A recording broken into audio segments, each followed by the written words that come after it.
Happy New Comic Book Day, everybody! I'm getting ready to go inside and pick up those comic books, but I wanted to ask you guys real quick, what is your favorite publisher out there? Is it DC? Is it Marvel? Is it Image? And I want to know why that publisher is your favorite. So hang tight. I'll be right back for this week's comic book haul.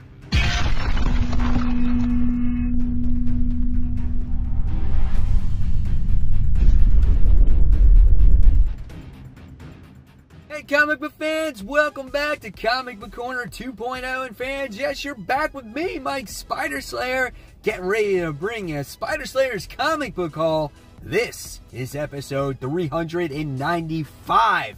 That's right, guys, this is the video series where each and every week I show you, the comic fans out there, which comic books I picked up at the comic book store.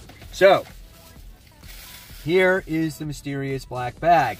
I felt like there was a couple titles out there that were highly anticipated, and I'm ready to show them to you. So here we go. Mysterious black bag. Inside, you guys, if you're familiar with my channel, you know what's inside, right? Well, I think if you're new to the channel, I think you would know what's inside anyway. Comic books, that's right. Here they are, the comic books. Now, guys, at any point in time, if you like this video, please give it a thumbs up, subscribe to the channel, and don't forget to hit that all-important bell so you don't miss any content from me. And again, that thumbs up takes this video a far way. So here we go. First book this week, still dealing with absolute carnage, getting ready to end the whole thing. This is Lethal Protectors issue 3, as Misty Knight is trying to get away from the Carnage Horde. And yeah, so this book has kind of just been there. We get to see a whole bunch of other street level characters like Iron Fist in here and whatnot, Cloak and Dagger's in here, and they're just doing this big, huge fight. How it, you know, really affects Absolute Carnage as a whole, it's still kind of yet to be determined, but this one really does focus on J. Jonah's son, John Jameson. So we'll see if, again, if it affects that character in the long term here. So this is Lethal Protectors. This is issue 3. Next, talking about another Spider book, we have The Amazing Spider-Man. This is issue 32, as this one focuses on 2099. Now, does this focus a little bit on Kindred at all? I don't know. I don't think so. I think this one's going to really touch on Miguel Hara here. I love this cover, though. This cover is really gorgeous. Kind of reminds me a lot of Mark Bagley's artwork, but it's not him. So in the interior artwork here, I don't think Ryan Ottley is doing the artwork here. As we can see, it does look a little bit different. Again, we get to see Miguel O'Hara and what he's up to in here. So Patrick Gleason is the artist in this particular issue of Spider-Man. So just as Ryan Ottley comes back, he's no longer on. So he does definitely do a heavy rotation here, because I don't think he can honestly keep up with the workload here when it comes to Spider-Man. So again, this one deals with 2099. This is issue 32. So talking about Amazing, well, we have the first issue of Amazing Mary Jane. So this spins right off the pages of the Amazing Spider-Man series, as MJ supposedly gets this actress job, and it's all because of Mysterio. He's the one that's setting this whole thing up. And yeah, we're going to see what kind of wild and crazy ride she actually goes on. Now, the artwork in this book, I think, is done by Carlos Gomez, who's a really nice artist. He did Red Sonja for IDW, or not IDW, Dynamite, and it looks really good. Now, I think his overall artwork gets a little bit drawn out a little bit by the colors in here, but nevertheless, he does do some nice artwork overall. Great pencils in there. So I'm looking forward to seeing what this story really is about here. And you know, from my first, I guess, the first input that I heard from one of the guys that works at the comic shop, he said it was actually really good. And Nick, not Nick Spencer, but Leah Williams, who actually writes this book, captured Mary Jane's voice very well. So this is issue 1 of the series. Next, we have the continuation of Contagion, issue 4. This is a really good looking cover, man. I love Moon Knight, how you get to see him infected by the Contagion virus, whatever you want to call it. Last issue was pretty good. Issue before that was really good. We get to see our heroes just being overwhelmed by this virus, and they really don't know how to deal with it because it's this entity called the Urchin, and we wind up getting to see them all getting infected. You just can't touch this stuff or you automatically become infected here. The person that looks like is going to be the savior of everything is going to be the Thing, because he is the only one that can't get infected. He is the one that's protected because of his rock skin-like body. So yeah, pretty cool series. This is issue 4 of Contagion.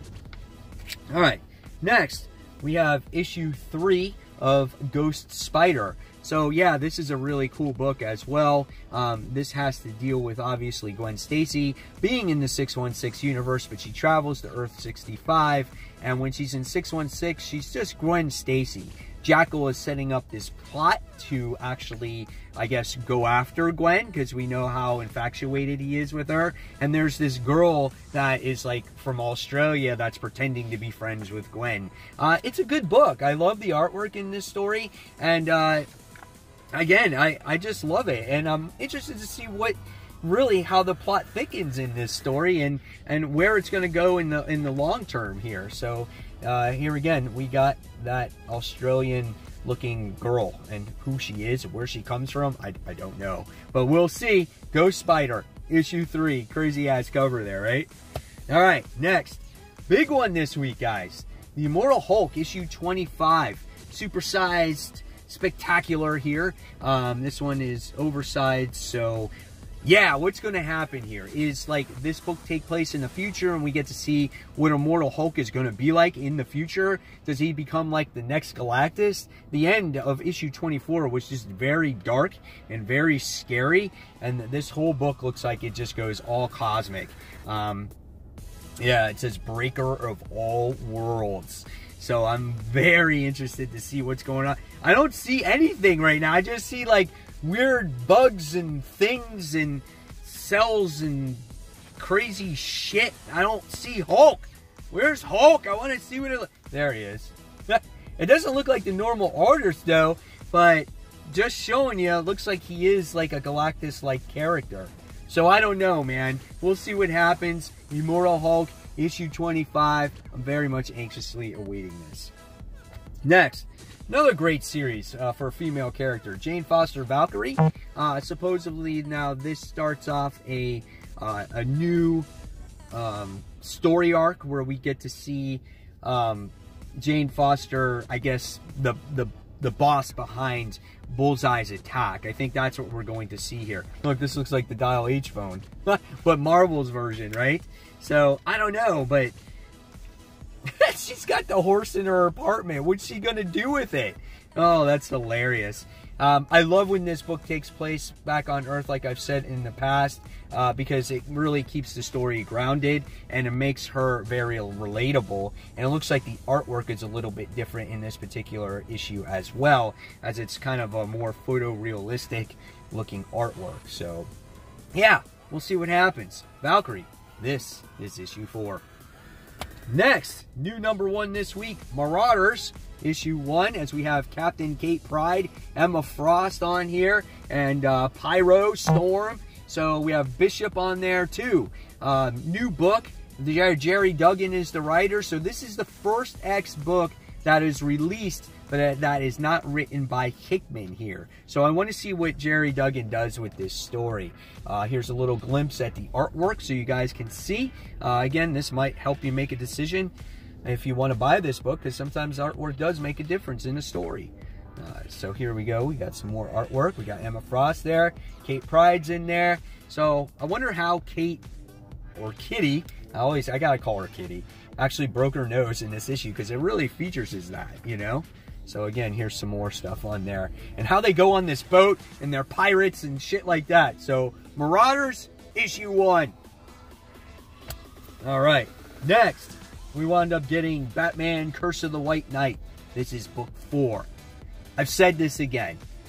DC Black Label books should all look like this. You know, they're experimenting with different sizes, different page counts, what constitutes as a DC Black label. But this fits in my comic box. I love the quality here, the shininess of the character in here. It stands out. It makes you want to buy this. Even in the back, you know, look at that. The glossiness on there. You can see the reflection of like the trees and shit behind me, right? But we get the continuation of this book. And in the last issue, spoiler, James Gordon died, right? And Harley Quinn is in labor and she's going to have a baby. So, and Montoya is going to take over, I guess, Gotham, right, as the commissioner. So, yeah, love the artwork here. Sean Murphy is one of my favorite artists, believe it or not. He tends to be a little sketchy at times, but I love the way he draws his characters and facial expressions, and he loves to draw cars and motorcycles and shit like that, and he uses the same colorist, makes things a little dark on how a Batman book should be. So this is a great looking book. I can't wait to read issue 4. Again, Batman Curse of the White Knight. All right, next we have another DC book, Batman Superman, issue 3. This is $3.99. Cool cover. We get to see the continuation here of the Batman who laughs, and now we see the Superman who laughs. And I think this is all set up with Batman and Superman trying to get to the Batman who laughs, but his thing's going to backfire. And is he going to continue to make all the superheroes into his little army? I don't know. We'll see.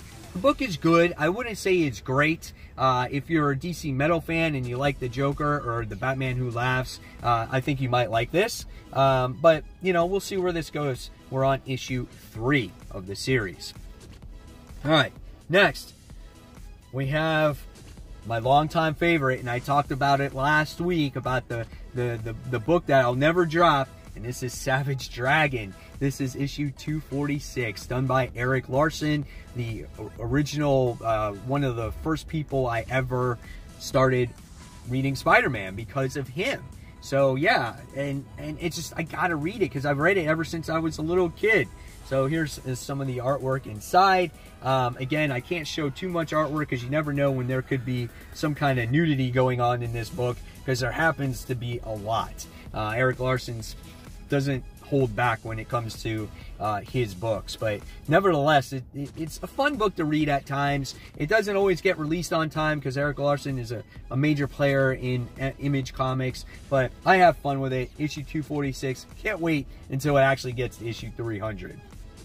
All right, and next, another independent comic. We got Middle West, issue 12, as we continue the story of young Abel trying to find out who he actually is, how he developed these powers. Is he going to get rid of these powers because he feels that they're a hindrance for him? This is a great fantasy adventure book. It's done by Scotty Young. It's absolutely an amazing book. I love the interior artwork in it. It's not, the artwork is not done by Scotty Young, but the writing is done by him. And again, it's this fantasy-like book. And I'm very curious to see how long this adventure is going to go on and if he actually gets any answers. Young Abel turns into this tornado-like creature whenever he gets mad.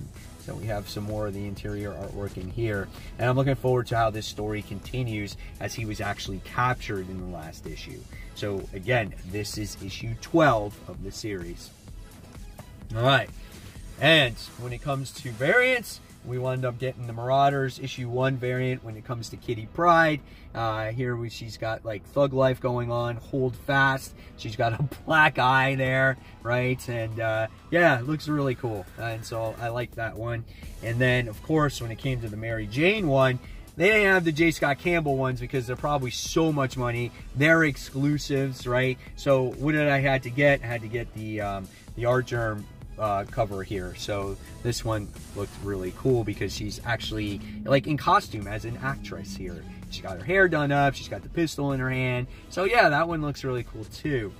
And then last but not least, guys, this one might be worth money one day because of the new movie. Yes, I found a copy of Bloodshot issue 1, the original Bloodshot. Got it for only $6. It's regularly, it was $3.50 originally, so I didn't go out of the way. And the book is in good shape. So if the movie does take off, right, this puts this book up there a little bit, I would think, you know? And this book is in pretty much, I would say, in near mint condition. It looks like it's never been read. It's basically a freaking, someone bought it and just stuck it away and never looked at it. So yeah, Bloodshot issue 1, probably the only Valiant book I actually own, period, when it comes to this original line from them. So guys, there you have it. There is the comic book haul for this week. Now in the comment section below, I want to hear what books you picked up this week. And again, an answer to my question from the beginning of this video. And fans, again, if you like my channel, please give it a thumbs up, subscribe, hit that bell. And thank you so much, fans. And this is Mike Spider Slayer signing off. You've been watching Comic Book Corner 2.0.